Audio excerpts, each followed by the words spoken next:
Hello and welcome to the Flop Sports Podcast. I'm Preston. I've got Danny here. Danny, but real quick, let's take a listen to some sweet tunes. My high school band.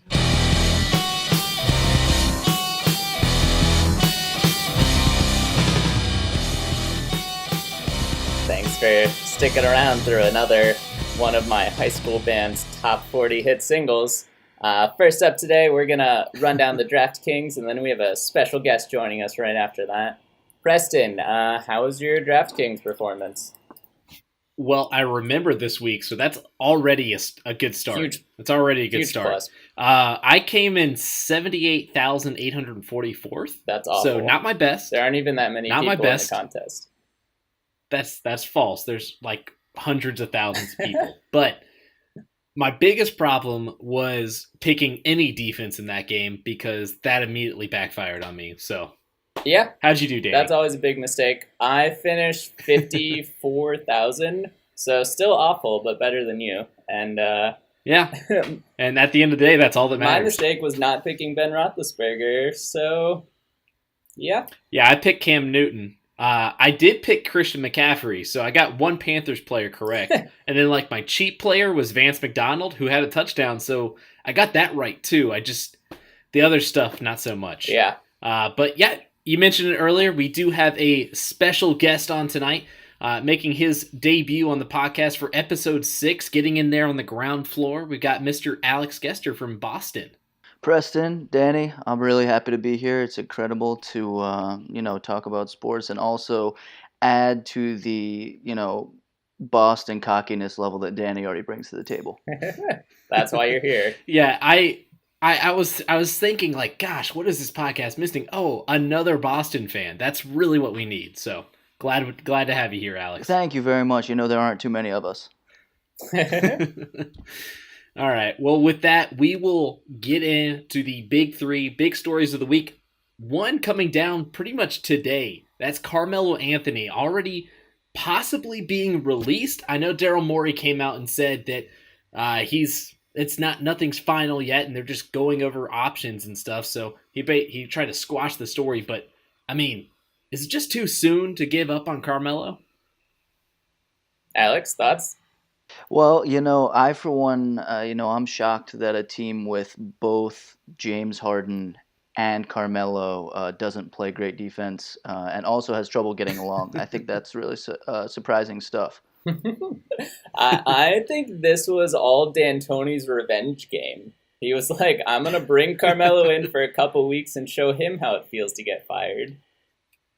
I didn't think about that. That's actually a good point. Back to their Knicks days, that could possibly be it. But I mean, from the beginning, this just seemed like a doomed marriage. Carmelo doesn't like to shoot threes. He likes to shoot long range twos, which is the opposite of what Houston wants to do. Plus, they're using him to replace Trevor Ariza, who is a competent, very good defender, and Melo has never played defense in his life, so not going to work out. One guy, though, that is also, he is definitely on the move, that is Jimmy Butler. The whole saga we've been covering here for weeks, it's over. He is on the Philadelphia 76ers.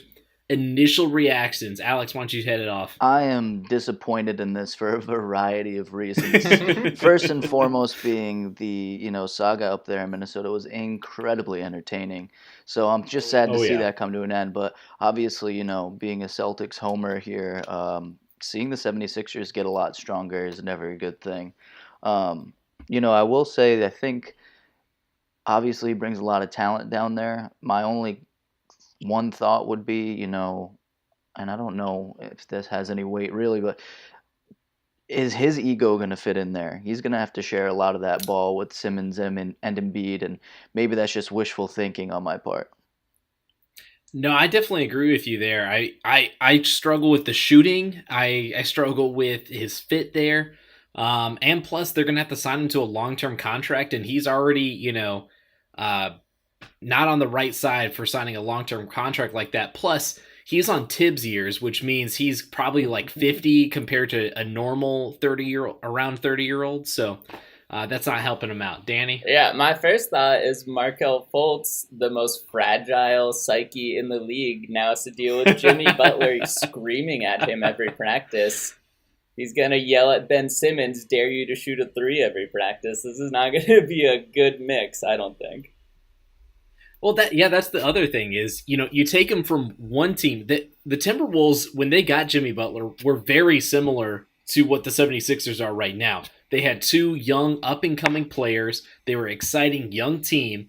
And then you have Jimmy Butler in there, and the whole thing just blows up in their face. So the 76ers are like, break me off a piece of that, and I'll take that now. So I don't know what they're doing. But we'll talk much more about kind of the fit and everything like that coming up later in the NBA side of the block. But the other big story that has been all over SportsCenter, because they like to pick one story at a time to focus on. That's Le'Veon Bell, who, according to all reports, may not be showing up at all. This concludes a long week for him. But what do you think about that? Not showing up at all, not playing this season. I think it's a really difficult move for Le'Veon himself. It's a big risk. We just saw what happened to Des Bryant this week coming back after a layoff and how dangerous that can be if you're not careful. So I think that's a risk. I think the other risk is James Conner, and we'll probably get more into that, but James Conner has pretty much showed that maybe Le'Veon Bell isn't quite so needed. True. Yeah, Danny. Absolutely. Another saga coming to an end that was pretty entertaining to watch. Absolutely. But personally, I don't have a problem with what either side did. The Le'Veon Bell said, I want a long-term contract. The Steelers said no. Le'Veon Bell was like, I don't want to be Earl Thomas. I don't want to be Isaiah Thomas, who gets injured in the NBA and then can't make any money. You can't argue, I don't think, with at least him being like, I want to get paid. I'm not going to put my body on the line. You really can't argue with him, except unless you're Le'Veon Bell from a couple years ago. I don't know. This tweet just came out after it was reported that Le'Veon Bell might not play this entire season, where he tweeted out back in, it was 2013. He said, if you could sit out a year of a sport you play and you're not injured or something else is preventing you to play, then you don't love it. So, sir, yeah. Pat McAfee, actually, a big. We love him on this show. Put right under there a GIF of him saying, with a shirt that just says "Yikes," and that was from 4 hours ago. Love Pat McAfee and everything. He might regret that too. But I mean, a little hypocritical there. Yeah, that's why you always got to watch what you tweet, guys. You never know what's going to happen. But I like what you said about James Conner, because the dude is balling. I mean, I picked him in the DraftKings this week. I wish I had him in some of my other fantasy leagues too.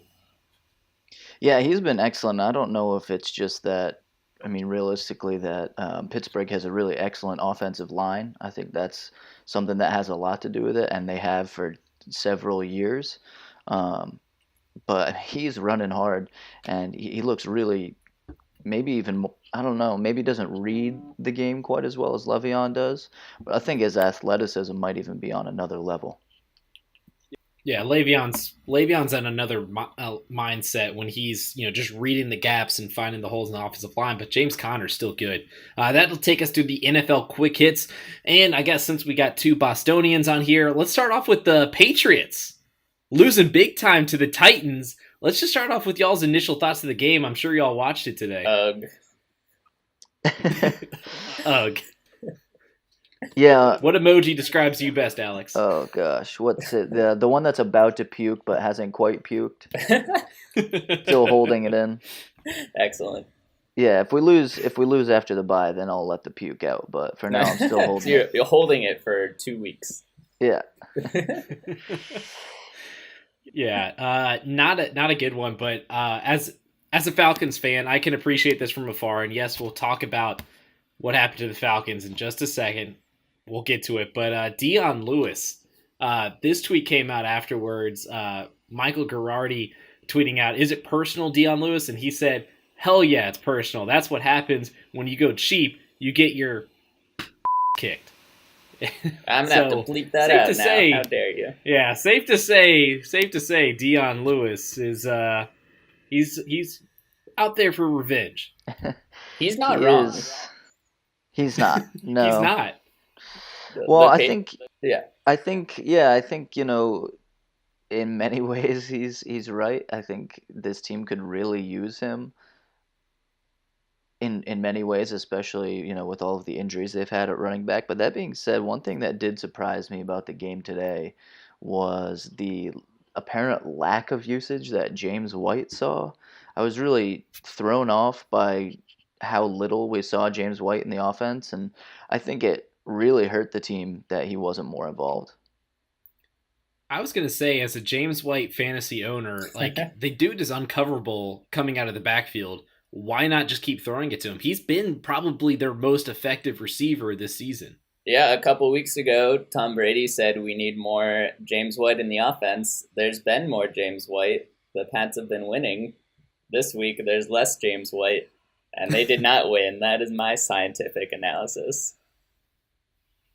I didn't watch it, but I don't know how much Cordell Patterson in the backfield there was. That obviously seems like a key too. I'm kidding.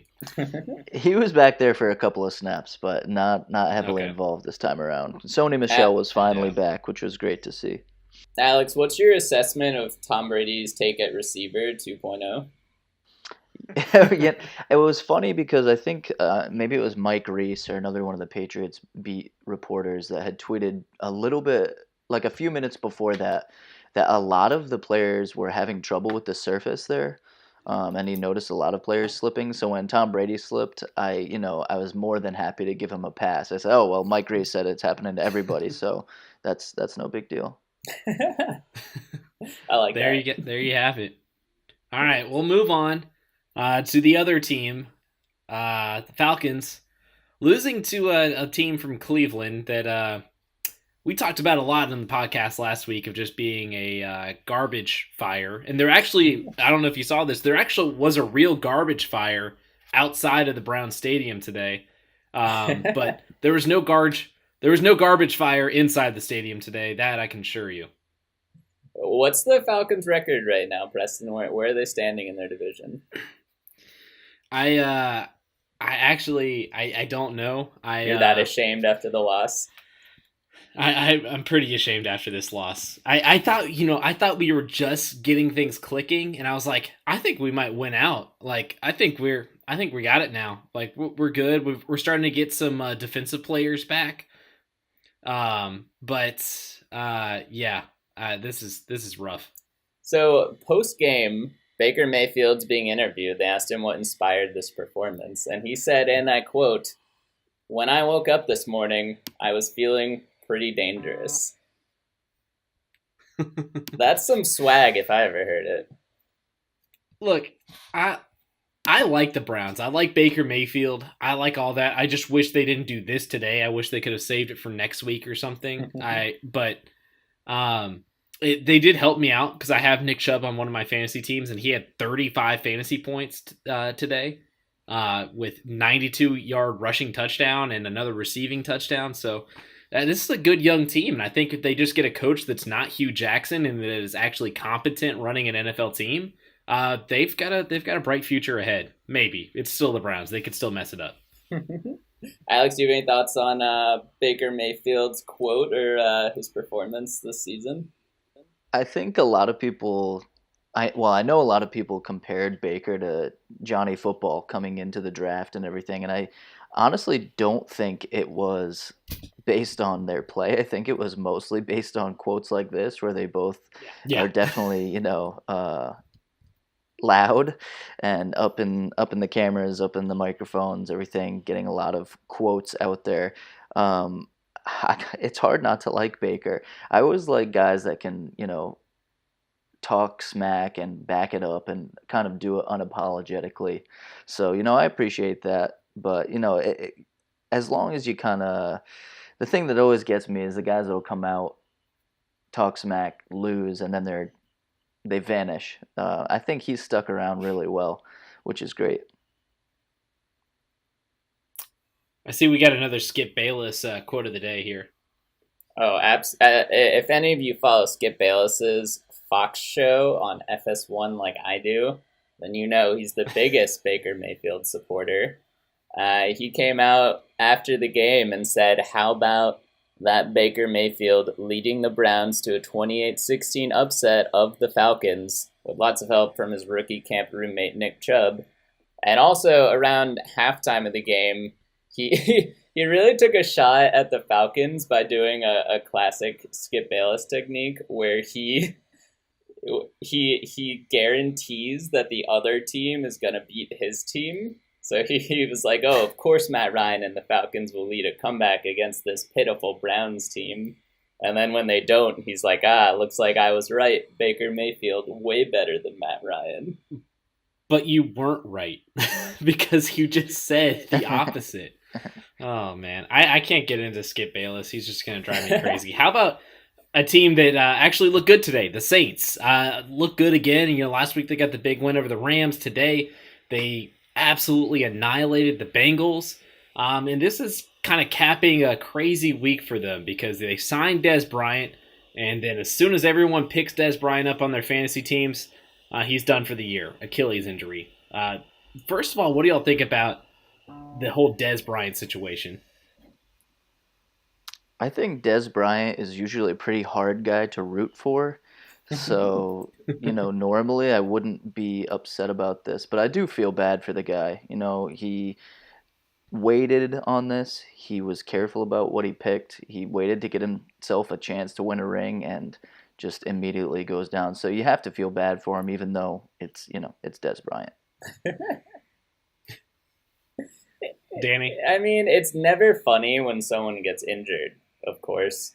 But it was a little funny with all of this hoopla and drama leading up to it. Dez Bryant's talking himself up and trashing the Cowboys. And the first day of practice, he gets injured and is done for the entire year. We had someone in our league pick him up, and he was like, of course he gets hurt after, he was bragging he was the only one to put a waiver wire in for him, and then, he gets hurt, and he's like, of course this would happen to me. And I said, the dude hasn't played in a year. What did you expect? It was almost bound to happen. You can't take a year off from football, come back, and do all the same stuff that you were doing before. He didn't even make it to the first game. True. I've heard the Saints might be looking at Brandon Marshall now, so from one reject receiver to the next. Why? But moving on from that, we have the Steelers knocked out the Panthers as 3 people all went to school in North Carolina. What are your guys' initial thoughts on that? So, wait, I haven't actually seen this. The Panthers are officially eliminated from playoff contention. Is that it? No, they just knockout. They might as well be. Gotcha. That was just a terrible performance. Got it. That they also in that game, Eric Reed, I think it was Ben Roethlisberger was sliding down to the ground, and Eric Reed came in with an elbow and got ejected from the game. A little bit of a controversial call, but my wife, who is a Panthers fan, was pretty upset by it. And then we were just watching another game, and someone slid down and a hand hit the helmet, and she was like, "Why didn't he get ejected?" And I was like, "Well, it's not quite as bad, but." Eric Reed, they're trying to get him out of the game as much as they can. I thought it was a pretty harsh ejection. I mean, it's not like he, slapped the guy on the helmet or anything, which is just terrible stuff. I thought it was pretty harsh. I thought it was a dirty hit, but we've seen plenty of that this year without a guy getting ejected. Yeah, that's what I was thinking. I was like, all right, maybe a fine after the game, but not an ejection because that carries a lot of consequences outside of that. But Steelers looking good. We talked about it earlier. James Conner, Ben Roethlisberger, Antonio Brown, Juju Smith-Schuster, everyone's fave. They look good so far. But moving on to the AFC South, I was just noticing this today. Looking at the standings, it goes Texans, Titans, Colts, and then that little team down there at the bottom, the Jacksonville Jaguars. What do y'all think about these standings so far? I know as Patriots fans, y'all are very happy about where the Jaguars stand. Yes, correct. Bill Belichick disciples leading the division. So, for what everybody says about former Belichick assistants and all that, not looking too shabby down there. And they're making a turnaround. Maybe it was just Romeo Crennel and Charlie Weiss. Maybe it was just those two guys. But and Mangini. Yeah, I mean these teams. And Mangini. Can't forget about Mangini. Oh, my The man gosh. genius himself. Oh, wow. That's something. But yeah, I really like, we talked about the Titans earlier. I really like what Vrabel's doing there. And then, we'll see with the Texans. I don't think they're really playing up to their potential right now. They got Demaryius Thomas. We'll see how he does, replacing Will Fuller. And the Colts, I mean, they're playing well, but like, what is wrong with the Jaguars? I mean, Blake Bortles is what's wrong with the Jaguars, but what else is wrong with the Jaguars? Let me tell you, you know how many points the Jaguars have scored so far this year? 160. You know what teams, the only teams that they are ahead of? I'm going to list it real quick. The Buffalo Bills, the Oakland Raiders, the Dallas Cowboys, the New York Giants, and the Arizona Cardinals. That's Elite company. That's not good. That's not good. I'll tell you that right now. You can't win if that's who you're scoring with. No, your defense could be as good as you want it to be, but if you don't put up points, it's not going to matter at the end of the day. I was actually going to ask you guys what you think about this. Do you think that the defense is either A, actually not as good as advertised, or B, the victims of being on the field all game long? I would go B. I think it's more of a field position thing and how often they're on the field. Because I think, I mean, you look at the talent over there; they're all good players individually, and I find it hard to believe that they're not a good defense as a collective. We saw it last year; they're a good defense. It's just they're getting put in bad positions because Blake Bortles can't do anything with the football, and they also haven't had Leonard Fournette this year, so they're not controlling the clock like they typically do. I think part of it also is last year we saw them be a top 1 or 2 defense in the league, probably overperforming a little bit, but it really masks a lot of the offense issues. This year there may be, I think, a top 10 or 15 statistically, and for them to actually win games, they're going to need to be like the best defense in the league, not a good defense. It's the same thing with the Denver Broncos once Peyton left. It was, this defense has to be so good to counteract, everything else about that offense with Trevor Siemian as your quarterback or Paxton Lynch or whoever they had. That it was the same thing. That Broncos defense was so good, but, when they're put in these bad positions because their offense isn't doing anything, you really can't do anything. But, just hope. Who is the backup in Jacksonville? I can't remember. Is it that is Cody Kessler? Okay, well maybe that's not the option then. Just his name alone elicits laughter. That's never a good sign. Exactly. Also, for you AFC East people, some laughter with the New York Jets today, blown out of the water by the Buffalo Bills. Like, I saw this score, and I was just thinking of all the Jet fans that I know. I'm like, oh my gosh. This Buffalo Bills offense hasn't put up this kind of points. Probably all year combined. All year combined, yeah. I mean, you listed them as one of the teams behind the Jaguars. And then they don't even have Josh Allen as their quarterback. Thankfully, they don't have Nathan Peterman as their quarterback. It is Matt Barkley starting at quarterback. And he goes 15 to 25, 232 yards, and 2 touchdowns. Not a bad day at the park. LaShawn McCoy finally looks like LaShawn McCoy of old. He looks like Shady McCoy again. But, yeah, it's not good. And this is the exact reason why the Patriots have had a dynasty, because who the heck is going to beat them? It certainly helps, although, I think a lot of other teams get a pass on that. If we're going to, a lot of people giving the Chiefs plenty of praise this year. They certainly deserve it, but let's take a quick look down the Chiefs division as well. It's not so hot. Yeah, I mean, the Chargers are a decent team, but yeah, the Broncos and the Raiders are just awful. So yeah, I'll give you that. My other thought, you look at a team like the other thing to me when I look at Jets and Bills, am I the only one who looks at Sam Darnold and just sees a younger Matt Stafford just going to be completely mediocre through his entire career? I could definitely see that. A guy that puts up some numbers, but it's hollow numbers. Yeah, I could see that. Very hollow. Just All nothing right, inside then those numbers. nothing. There ain't nothing in there. Let's get through these quick hits real quick. We talked about Demaryius Thomas. Danny going off on John Elway. Walk me through this one. Well, Demaryius Thomas was not happy. He didn't see this trade coming, and he feels emotionally betrayed. So he clearly does not understand the NFL at all. There you go. That's all it is. We talked about Le'Veon Bell, but if you haven't seen the Upside Down tweets, Danny will post that link in here. And then I'll give you two Patriot fans a chance to react to Billy B, as you call him, mic'd up last week, Bill Belichick.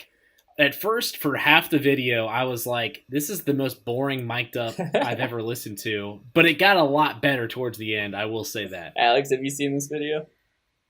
I saw the thumbnail of it about 1,000,000 times, but every time I saw it, I was at work, and I figured there would probably be some profanity in there, and I elected not to watch it. Yeah, so there are two parts that are great. First, they do a super cut of every time the Patriots score in that game, and Belichick's reaction, which is nothing. He has no reaction at all, which is typical but very funny. And then secondly, he just like subtly roasts Brady in this video, because if you saw the game last week, there's this throw where Brady throws it to Josh Gordon, and it kind of looks like maybe it was for Edelman, maybe it was for Josh Gordon. Yep. And after, when Brady is running off the field, Bill Belichick is just like, hey, Tom, was that for, who are you throwing that to?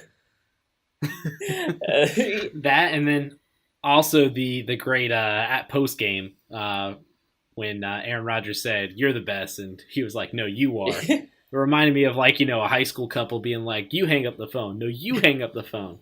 So yeah, he might secretly hate Tom Brady. We're not sure. The cuteness going there, yeah. Bill definitely gets a lot of man crushes in the NFL. I think he loves Rodgers. I don't think he loves him as much as he loved Ed Reed, but he definitely loves him. Oh, Ed Reed's the man. He'd marry Ed Reed. But for sure. All right, so our big question of the week for the NFL: what NFL players could eat the most pancakes in a single sitting? Alex, since you're the guest, we'll let you name your threes for your three first. Okay, so I started with a retired player. I didn't know if this was allowed. It was the first. It's okay. I did it last week. First guy that popped into my mind was Vince Wilfork. The man is gigantic. He is from the South, so he loves a good hearty breakfast. He was in some really funny ads a little while ago where he was just wearing overalls, I think. Does anybody remember what those ads were for? Yes. This guy can eat. So I had to go with him number one. Number two, another gigantic man, Derrick Henry. He looks hilariously big for a running back. You see him back there and you think, what is that offensive tackle doing at running back? But it's Derrick Henry. I know. He's not even like a linebacker size. He's like a defensive end. I think the guy is like 6'5" almost. It's ridiculous. And then number three, I had to go with Big Ben. Big Ben Roethlisberger. I don't know if pancakes would be the thing that he would sign up for. Big Ben, for me, maybe he'd be more of a ice cream sundae guy. I see him as having a little bit of a sweet tooth. He's a guy that definitely likes to indulge. So yeah, those cheeks tell it all for sure. All right, Danny, why don't you give us your three? All right, my first one, T.J. Barnes, the heaviest man in the NFL, coming in at 364 pounds. You got there somehow. That's for sure. Who's he played for? Kansas City Chiefs. Okay. Number two on my list, San Diego Chargers linebacker Barack Hecking. There's a video that I'll post the link to of him eating 21,000 calories in 43 minutes. Pretty incredible. Wow. And then finally, the man, the myth, the Andy Reid himself. The Kool-Aid man. When he sits down in the cafeteria, he's sitting with the offensive linemen. We just know that's a fact. I feel bad for that table. All right, my three. I'll go 3-1. I want to save the last one, my number one, for last. First, Dontari Poe. I mean, T.J. Barnes may be the biggest man in the NFL, but no one looks bigger than Dontari Poe. Like, that guy is a massive man.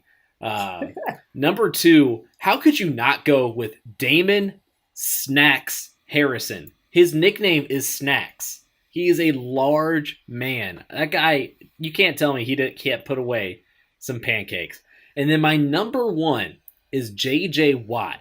And I'll tell you why. Because I was looking up, what NFL players eat for breakfast and stuff. And J.J. Watt, almost every morning, he eats pancakes. But not just any pancakes. He puts cottage cheese in these pancakes. Wow. There's a lot wrong with that. That's monstrous. If you put cottage cheese in some pancakes, I'm sure he could go to town in one sitting. But that is all. I mean, that's what we'll end with. But that is all the time we have for the NFL part of the block. Alex, thanks again so much for being part of this. Thank you very much for having me. I love talking about sports. I love talking about pancakes. I love eating pancakes. I might go do that right now. That sounds good. All right. Alex Guest, everyone. We will be right back with some more NBA storylines. We've got more on the Jimmy Butler trade and LaMelo Ball making an entrance into the show.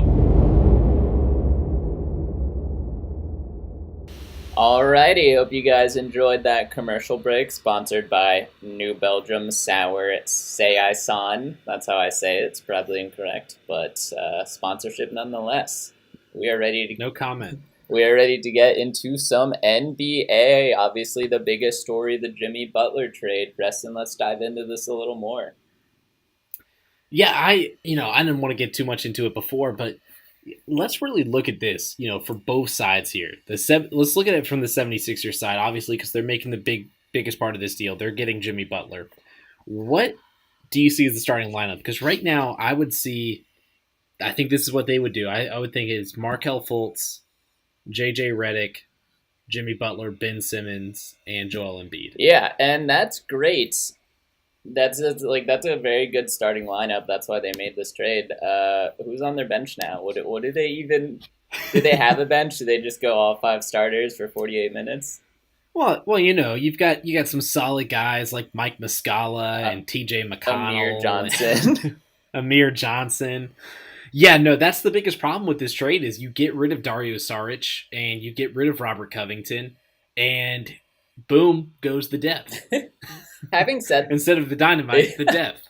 Yeah, exactly. Having said that, I think they needed to make this trade. Right now, they're a clear 3rd or 4th best team in the East, and if they want to have a chance to contend, I think they needed to pull the trigger on this. No, I agree with that. I think, there are times when you just got to make a move because, there's no other option. You got to switch things up. You got to bring new guys in.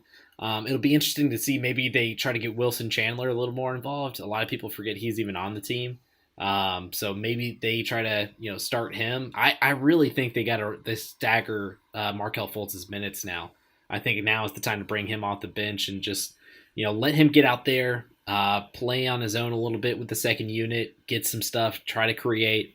But him and Ben Simmons, it hasn't been working this year. So maybe this is the time to make that move because you got to have J.J. Redick in the starting lineup for the shooting. Looking at the Timberwolves starting lineup, what do you see here? Well, I think the first thing I'll say, I think at the end of the day, this is a good trade for both teams. Minnesota needed to get rid of Butler. He was pretty toxic there. The Sixers needed to make a change, obviously. So from Minnesota's side, hopefully Thibs actually has a lot of depth to work with. He doesn't need to burn out his players. If he can manage that right, and he can let the younger guys step up, use his new acquisitions to spread the floor, this should be an improved team. Should be, but here's my thing, because I think the Timberwolves won this trade because they got rid of the locker room cancer in Jimmy Butler. They got Robert Covington, a great 3-and-D player that is a good player to have around Karl Anthony Towns, like a guy that can shoot threes and play defense. That's exactly what you need around Cat. And Dario Saric, another young up-and-coming player who can stretch the floor and also play well off of big man, as we've seen with the Philadelphia 76ers and Joel Embiid. But this is my problem, is that Tibbs is still the coach. and they can win this trade as much as they want, but if he is your coach, it's not going to go well. I think they need to end it now. And I know you want to give him a chance with this new, lineup and everything and these new players, but it's been a mistake. And I saw, someone say this earlier today is like, hopefully this is the last time someone in the NBA will give a coach, let them be in charge over player personnel, because it clearly does not work. And Tibbs has shown that as a great example here. But if you get a lineup of, whoever they want to start at point guard, whether it's Jeff Teague, Derrick Rose, Tyus Jones, whoever there, and then you've got, Andrew Wiggins, Robert Covington, Dario Saric, and Cat. That's a great team. That should be a Western Conference playoff team. That should be a team that should be contending, for one of those seeds behind the Golden State Warriors. But I don't think Tibbs is going to be that guy. He has shown that he can't use Cat and Wiggins in the right way to allow them to grow. No, I agree. I think he's had his chance. He had his time. He's had a good team for all of last year and all of this year, and a pretty good team, 2 years ago, and has fallen short of expectations every year.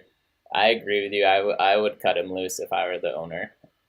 Plus, the longer you keep him around, just the more wear and tear that your young players are going to have on them. And so, by the time someone gets in there and they're like 25 years old, well, then, they're really like a 45-year-old player. Yeah, 75. They got that Uncle Drew basketball game going on. Yeah, do the math. One quick thing, they interviewed Cat about Butler leaving, and he called Butler one hell of a player. He didn't mean that. He lied. That was a total lie. Cat is just way too nice to say anything. Yep. Next, plus he's scared Jimmy Butler's going to come back and do something to him. he'll live in fear until Butler retires. Interesting development next. We have a failed LaMelo Ball experiment. LaMelo Ball is ending his time in the Lithuania League, and he's going to play at an Ohio high school. Yeah, gonna go play right there in Cleveland. So basically, it's like, LA, you get LeBron, but we'll trade you LaMelo. So there you go, all fair. I think it's gonna be interesting to see, just what, pans out for LaMelo. Obviously, since he already signed as an agent, he's not going to college. That much is clear. But the thing is, like, LiAngelo, there's nothing there. But LaMelo actually has some talent. I think he, more than any of the other brothers, has been, filled in the head by LeVar. I think he's the one that has gotten the most, inundated. Yeah, exactly, with everything about LeVar. So it'll be interesting to see, kind of what goes on here. They got some good players on this team. They have a Michigan State commit in Rocket Watts and a 5-star junior in Isaiah Jackson. They also have, I don't know if you've seen that guy, the 7'7" guy. He looks like he doesn't look healthy at 7'7".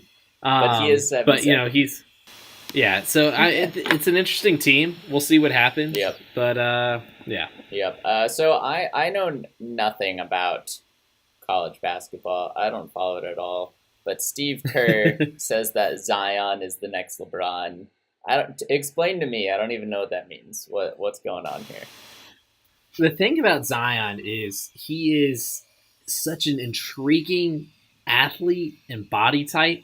He's basically 6'6", 6'7" on a good day, 280 pounds. Wow. He's listed at, but JaVale McGee is listed at around like 260, 280 or something like that. Oh. If JaVale McGee weighs that much, this guy weighs like 300 pounds, but it's all muscle.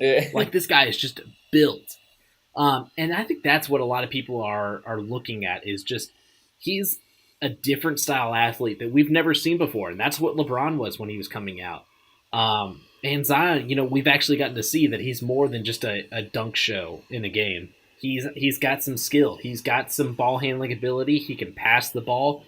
Today, when they played Army, he had 3 block shots in 1 possession. He had 6 block shots in the whole game. So, quick question.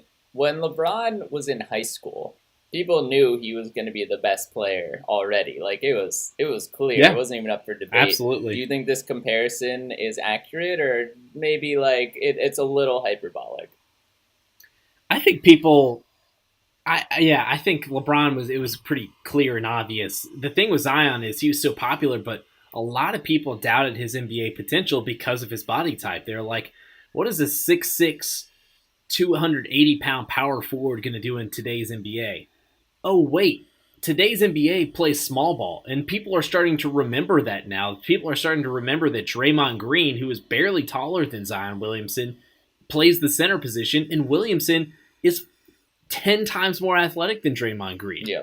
So I think people are starting to realize, oh, wait, yeah, this guy actually, he's got a lot going on. But I think the thing that holds him back is that there's so many other talented players in his class. There's so many more talented players on his team. RJ Barrett is a guy that could be, one of the next great NBA greats. Like he a lot of people reminds them of like a Grant Hill at that age, before Grant Hill had all his injuries and kind of fell off. Grant Hill at one time was considered to be an up-and-coming megastar in the NBA, and it just kind of fell short of that because of the injuries. Yep. Speaking of guys who had big potential in college, Jimmer Fredette has just scored 75 points for the Shanghai Sharks. He's averaging 38 points per game this year. Pretty incredible for a guy that really couldn't stay in the NBA for very long. I'm all about this. Actually, in the preseason, a lot of people didn't realize, but Jimmer Fredette played a preseason game against the Dallas Mavericks, I believe it was, and he had like 30 points or something like that. Like he was smoking NBA players. So I don't understand why he can't get at least a shot in the NBA. He's only 27. He's clearly too good for the CBA. But I really like him. And I mean, what do we need in the NBA today is shooting. I think maybe he might have been a player maybe just a little bit before his time in 2011. Yep. I remember watching him in college when he'd pull up, 5-7 feet before the college 3-point line and swish threes. Pretty unguardable at that point. Definitely think there's probably a lot of potential for him to just be a 3-point shooter off the bench in today's NBA. And also of interest, he apparently has gotten a new nickname in the Shanghai League. He's known as the Lonely God. I don't know what it means, but I like it. I don't know what that means either. All right. Well, next, we're going to do something a little bit different here. We're going to take a couple teams here, teams that may be off to a good start and maybe not off to a good start as our first team, and we're going to take a little bit deeper dive into the stats. All right, so first, let's start off with the Houston Rockets, and they just made a interesting move. Jeff Bzdelik, who was their defensive guru the past couple of years, he is back now, returning to the Rockets as their defensive coordinator. This can only stand to help them because right now they are not a good team on defense, Danny. Yeah, they're a team that to start this year, bottom 10 team in points allowed per 100 possessions. They're a bottom 10 team in opponent field goal percentage. That's not good. And they're a team that people don't think of them as a defensive team last year, but by the end of the season and in the playoffs, defense was actually a really big strength for them. So hopefully this signing will get them back on the right track. But this signing also relates to the Carmelo Anthony drama we've been seeing because Jeff, how do you say his name? Jeff Bzdelik. Jeff Bzdelik used to coach Carmelo in Denver and was fired there, similar to D'Antoni with New York Knicks. Yeah, absolutely. It's definitely interesting, the timing of all of this, and with this stuff coming out about Carmelo Anthony possibly being let go. So I'm interested to see, if they really aren't, going to let Carmelo go like now, how much longer? Because I feel like it's coming. Yeah, so here's some of the stats about Melo. When he is on the floor, they allow almost 114 points per 100 possessions. That he's the worst defensive player on the team. When he's off the floor, it drops to 98.6, which would be a top 5, maybe top 3 defensive team in the league. That's huge. Yeah, no, it's definitely interesting, and another point to take here is pace. And this year, we're seeing it across the NBA. Pace is just up record amounts. Like, I think the top 7 paces in NBA history are all this season so far. And another thing with this is the Rockets aren't a fast team. They don't play fast. That's a big misconception with them. Just because they have James Harden, they have Chris Paul, they like to shoot threes. They're not a fast team, and they have D'Antoni, who's the creator of the 8 seconds or less offense. They actually this season they rank pretty near the bottom of the NBA in pace. And last season it wasn't a lot different. They're 14th in the NBA in pace. But now this season you're seeing all of these teams, trying to start to go faster. I mean, you look at last year, the leader in pace was at 101. This year, it's the Atlanta Hawks at 107. Wow. So, a lot of teams are just trying to amp up the pace, and the Rockets are about the same as they were last year at the 98 point mark. And they are the 3rd slowest team in the league.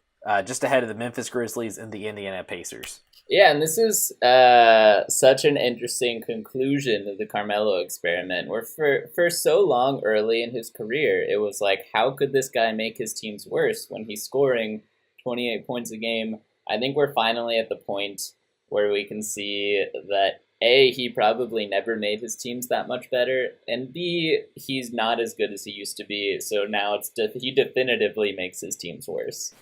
And that's where these advanced metrics come into play, is because in the old in the old days, 10 years ago we were looking at him being like, oh, he's putting up like 30 points a game. Of course he's good. Of course he's making his team better. Like, you want a Carmelo Anthony on your team, but now with these metrics we can see, no, you don't, because he gives up so much on defense. He takes low quality shots, and he doesn't help the team in any way. Yeah, which is pretty interesting considering Daryl Morey is a pretty progressive GM who uses a lot of analytics. Pretty surprising he would make this signing. One of the first, yeah. Your team, Boston Celtics, we'll go to them next, take a little bit deeper look into them. First of all, we got to mention Kyrie Irving. What are you doing, man? What did you think of all of that? Against the Denver Nuggets, Jamal Murray has 48 points, and he's going for one more. He wants to get to 50, because you don't always get to 50-point games. So he shoots the ball when no one else is trying, and Kyrie Irving takes offense to that, chucks the ball into the stands. He doesn't just chuck the ball into the stands. He almost made it to the upper deck of the stadium. I watched that throw. I love it. He felt disrespected. They lost the game. Like, what are you doing? Shooting? You don't see guys just shoot the ball. You dribble out the game respectfully and let it end. You don't shoot the ball in someone's face to try and get to 50. Come on. I agree, but he got fined for it, which he deserved. But yeah, he sent a message. But Kyrie has picked up his play a lot. He had a rocky start to the year, and the last 5 games, he is carrying the team. It's the hair, man. It's the hair. Absolutely. That's the key. He dropped that dead weight. Jaylen Brown, your favorite player. He's saying stuff like, not 1, not 2, not 3, not 4. Yeah, realistically, he was in an interview where he said he expects 5 rings, and not even 5 rings in total. 5 rings before he's 28. I think he's 22 years old right now. Yeah. I'm just going to let that go as a joke, because, that's not going to happen. Not 5. Oh, man. But, and we keep talking about all these different players, but it brings to mind, the Boston Celtics have so much talent. You feel like in today's NBA, you're going to have to trade someone. And Terry Rozier is a guy that's been getting a lot of trade interest lately, especially from teams like the Phoenix Suns, who don't have a point guard. They need a point guard, and Rozier would be a great point guard for them to have. Do you think Rozier should get traded? I don't think that we will trade him for the one simple reason. I think everyone on the Celtics, and by that I mean the owner, Danny Ainge, and Brad Stevens, believe that this team could potentially win a championship this year. And I think they believe a big advantage that the Celtics have is the roster depth. It's a great starting five, but it's also a great top four players off the bench. So I don't believe they'll trade Terry Rozier, even if it means they lose him for nothing in the offseason. No, I agree with you. I think they should keep it together and see what they can do. Like the season's still early. I know they're not doing great offensively. Bottom 6 in points per game right now. But it's give Brad Stevens a chance. If anyone in the NBA can figure this roster out, it's Brad Stevens. He's shown that. And still in today's fast-paced game where defense is an afterthought, Boston is one of the best defensive teams in the league. So I think he just give him some time, and he can figure out what to do with the team with Kyrie Irving, Jaylen Brown, Gordon Hayward, Jason Tatum, and Al Horford. I trust him. Yeah, and there are a couple things going on with the offense right now. It's definitely a live by the three, die by the three team, which encapsulates a lot of teams. But the Celtics, when you watch them play, it is looking for the three-point shot. And if it's not falling, we're probably going to lose. If it is falling, we're going to win. But there's no deviating from that strategy. And we don't shoot any free throws, so there's not a lot of easy buckets. And then the third and final straw that's really making this season tough is Gordon Hayward. His last year in Utah, 23 5-5 guy, a DeMar DeRozan type guy, like really talented, multifaceted.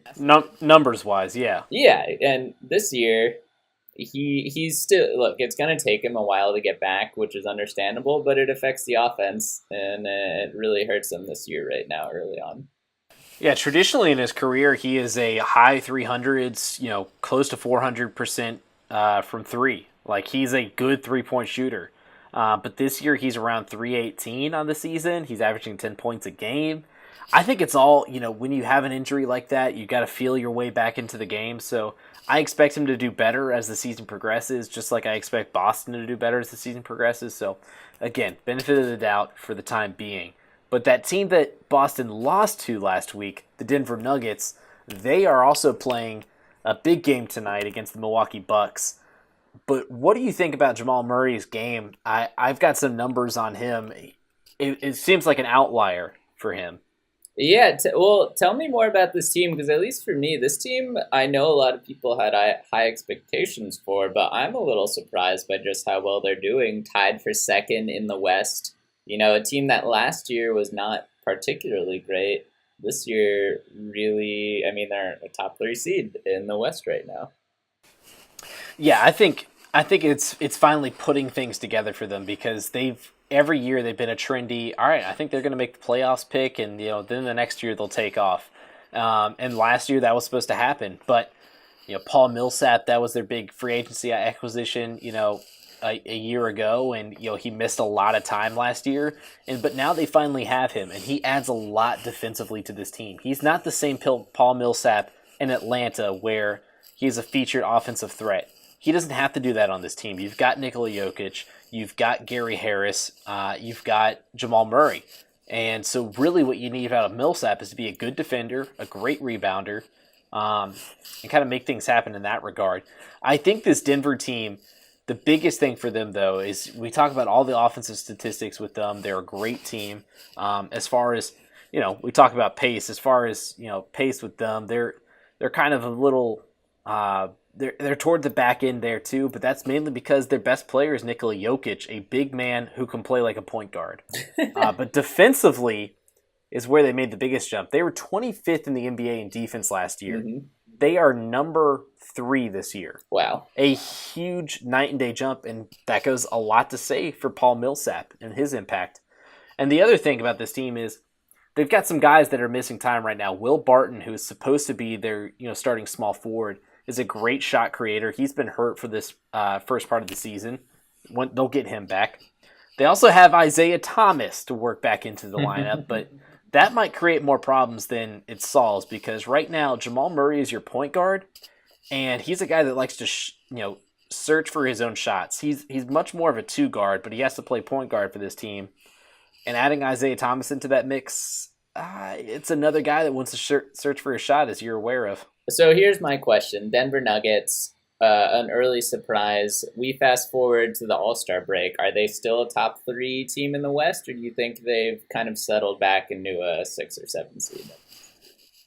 I think they've had a couple rough games. The past couple games they lost a couple after that Boston win, but I think they will be at least top 4. I think they'll be up around that top echelon of the West by the All-Star break. I think they're only starting to get Nikola Jokic and work that offense through him, and that's so important for them going forward. But another team that's been very impressive, and I love this team so much. That's why I constantly bring them up because they need to get more respect in the NBA. Is the Milwaukee Bucks, and I mean, they dominated the Golden State Warriors, and I don't want to hear anything about who the Warriors were missing. Yeah, Draymond Green wasn't playing. I get it. But Steph Curry left the game when the Bucks were up by 30. And he was having a bad game because Eric Bledsoe was playing great defense on him for once in his life. And so I think this team is they're for real. I think they're a contender out there in the East, and that was the kind of statement win over the Warriors. Yeah, and you pointed out here that they are first in defensive rating and second in offensive rating, and that's incredible. That's championship level balance right there. That's what the Warriors have done for years now. They've been top in defense and top in offense, and sure, what gets all the looks is the offense, but the Warriors have been so good defensively, and so if the Bucks can just hang on to part of that, they've got great individual defenders. Giannis is obviously an amazing defensive player, and he's also a weak side shot blocker. But and get this, they also just came up with the win over the Nuggets. They won 121-114. So add that to the list of accomplishments this year. No big deal. But Eric Bledsoe, he's shown when he is on and he is plugged into the game, he can be a good defensive player. And then Chris Middleton shut down Kevin Durant in that game as well. My only question is, do they need another star? Because Middleton and Bledsoe, while good some games, aren't as good other games as we saw with the Clippers the other night. Do you think they should try to make a move? All right, well, so let me answer your question with another question. Oh, okay. Last year, going back to the playoffs, the Celtics are the team that beat the Bucks in the playoffs. When I was watching that series, Chris Middleton, I was terrified of. He was stepping up to the moment. He had a great series. I was like, this dude can play. Eric Bledsoe, on the other hand, I was like, take every shot you want. He is someone that wilts under pressure. So yes, I guess in short, I think they need something else beyond Middleton and Bledsoe because I don't feel very strongly about Bledsoe, especially in the playoffs. Yeah, that's been a big thing this season amongst Bucks fans is, can we trade Bledsoe for Kemba Walker? Because I would much rather have Kemba Walker out there. Yep. But it's tough with Bledsoe. He is such an up and down player. He has so much potential. He always has had so much potential. He's a little bit older now. He's 28. So he is kind of what he is now. He's not going to change a lot unless he's Kyle Lowry and has some kind of weird late career rejuvenation. So I do think, there's a lot of guys out there that could be had. Kemba Walker is one. The Hornets aren't that good of a team. Bradley Beal over in Washington. I think they need to blow that up, as we've talked about on this podcast. Yep. So we'll see if they can make any kind of moves. But how about our question to close out this block? All right. So NBA question of the week is, what NBA players do you think would be the most successful on Dancing with the Stars? We'll go back and forth one at a time like we normally do. I'll start. My number one is James Johnson. And I actually have reason to back this up because at his rookie day, when he was being brought on to his first team, he started breakdancing because he was bored, and he's pretty good. And wow, there's my number one, breakdancing James Johnson. My number one of the best guys in the NBA, J.R. Smith. Just, he's dancing in game. So if he dances in game, he can do it out. He can do it out of game.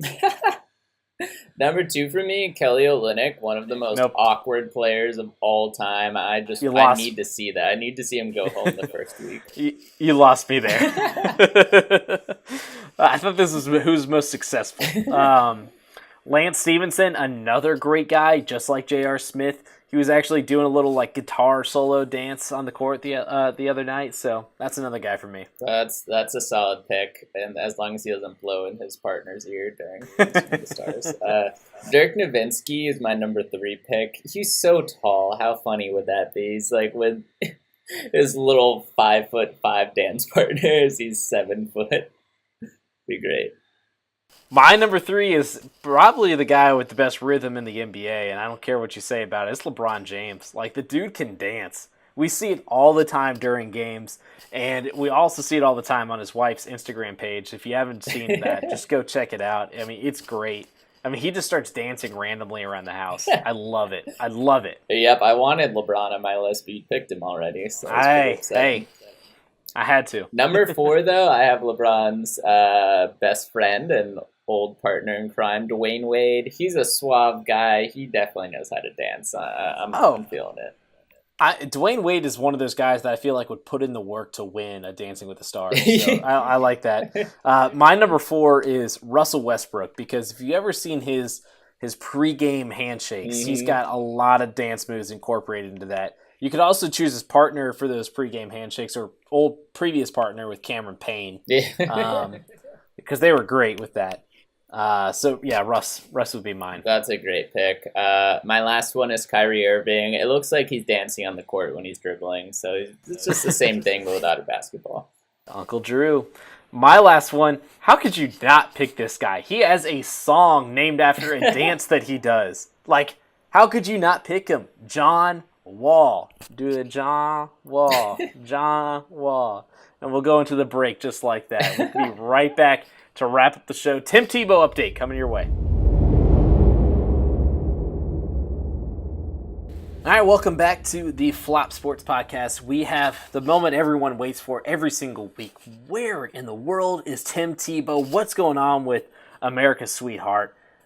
And we're about to get a whole lot more Tim Tebow time, right, Danny? I've been waking up to texts every day from Presto being like, "What's up with Tebow?"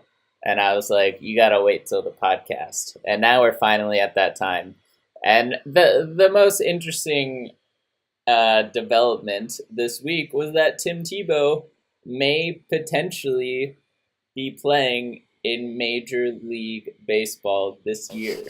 Potentially, possibly, by chance. All those words. Yeah, they all fit. But still. Yeah. The new Mets GM saying that they might give Tim Tebow a chance out there. So I would love to see it. He's actually been one of their better minor league players. So, yep. Why not put him out there? Plus the Mets, they've been awful anyway. So give him a chance out there.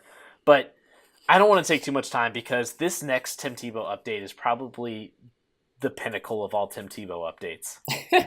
We have an airtight theory that someone has hypothesized with scientific research that Tim Tebow is responsible for Alabama's success. Do you want to share about what it is real quick? I'll walk you through this. So basically, back when Tim Tebow was making his college decision, he was down to 2 schools. It was Florida and Alabama. And basically at the time, your head coach at Alabama was Mike Shula. And Tim Tebow picked Florida, and after that, Tim Tebow went on to win 2 national championships. He won a Heisman, went on to be one of the most successful college players of all time, and America's sweetheart. Mm-hmm. On the other side, Mike Shula, who went 6-6 that year and was fired. He was replaced by none other than Nick Saban. Ooh. And that kind of kick-started everything. And so someone said if he had picked Alabama, Tim Tebow could have, brought that talent up to a level enough to get 9 wins, even with a bad coach. And that probably would have saved Mike Shula's job.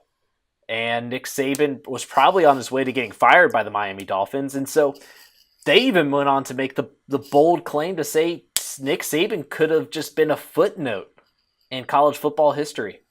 And that would have been something. I don't think you can argue with this science right here. It's airtight theory, Danny. Airtight. What happened with Elon this week? Actually, no, don't tell me. Oh, yeah. So Elon men's basketball had a game against UNC. It didn't go very well. The score... But they opened up the Schar Center. Brand new gym. Love it. It was a new gym. I'm not sure the gym exists anymore after this destruction of a game. The score was 116-67, and Elon was not the team that scored 116. But really, really quick, I'm going to call out Sheldon Ebhart. He scored 16 points for Elon. Way to go. Bud. Way to go, Sheldon. Football team also letting us down. They got blown out by Towson. So. Oh, man. Yeah. All right. Recs of the week, real quick. If you haven't listened to before, I know I got Danny listen to some of these. ESPN 30 for 30 podcasts. I know. Yeah. What does ESPN need? They don't need any more recommendations. But honestly, they have a new season out right now with a brand new stories out there. If you haven't listened to some before, these are just like the 30 for 30 films, but they're built for podcasts, so you can listen to them in the car. I just listened to a great one about the 2003 World Series of Poker Championships, and I have no idea how to play poker, but I was still enthralled by this podcast, so go check it out. Time for the Instagram update. We'll run through these real quick, Danny. Yep. First up, we have the Bills fans start a GoFundMe page to get Peterman to retire. And the goal is to pay the rest of his salary for the year to get him to just stop playing. Whatever it takes, Bills Mafia. Yep. What else do we have here? I don't think I posted. I think you posted the rest of these. So hit me. With all right. So I've got Kristaps Porzingis. Earlier in the week, David Fizdale had said that Porzingis hadn't really improved at all in his status. As we know, he's out for the year right now. And then Porzingis actually posted a video of him sprinting. To kind of be like, yeah, I am doing better. So, a little angry over it. Not a big deal in the long run. I think it'd be fine. But then the big one here is Kevin Durant's brother he commented on Instagram. And let me actually pull this up real quick because I want to get the exact quote here for you. I'm just on the because, edge of my seat. I mean, Kevin Durant's brother has always been known to, kind of, say some stuff. Out there in the land of the social media. So here it is. It was a picture. It was a picture of the Golden State Warrior, or a video of the Golden State Warriors, and then here he is. It says, "Fill your hands up equals get more rings, and Golden State get up out of here." So, I mean, is this a little sign of what's to come for Kevin Durant? I don't think I quite followed. He's saying, fill up your hands, so get another ring, and then get up out of there and leave. Oh, and retire. No, not retire. He's going to another team. Like maybe he goes to the Knicks or something. I don't know. But yeah, so basically his brother is saying, yeah, this will probably be his last year. I think he should retire. I'm all for it. Let's get him out of the league. Yeah. All right, Celtics fan. All right, so that brings us up to our weekly sign-off. Time to go, folks. Danny, what do we got this week? All right, we're going to do our 60-second story of the week. I feel like we should do the New Orleans Saints. How do you feel about that? That's fine, yeah. All right. Well, hello, goodbye, Des Bryant. And I'm starting the timer right now. I'll start us off. All right. Brandon Marshall walks into the Saints locker room and sees Des Bryant. Des Bryant is wearing a full body cast because not only did he tear his Achilles, he also broke every other bone in his body because he hadn't played football in a long time. Brandon Marshall tries to dap up Des Bryant, but accidentally shatters the rest of his body into dust. Drew Brees walks into the room. Drew Brees picks up his phone, calls Michael Thomas, who's on the other end because he hit it under the goalpost, because that's how the Saints do it. Michael Thomas says, "Yo, I got this. I just cloned myself 5 times." Quick, right. Wrap it up. One more. One more. Joe Horn on the other line with the old school cell phone says, "I'm coming out of retirement." There it is. Perfect. I don't know if it made sense, but I loved it, and I support it. Support it too. All right. Thanks for joining us again for episode 6 of the Flop Sports Podcast. We'll be back again next week. Peace.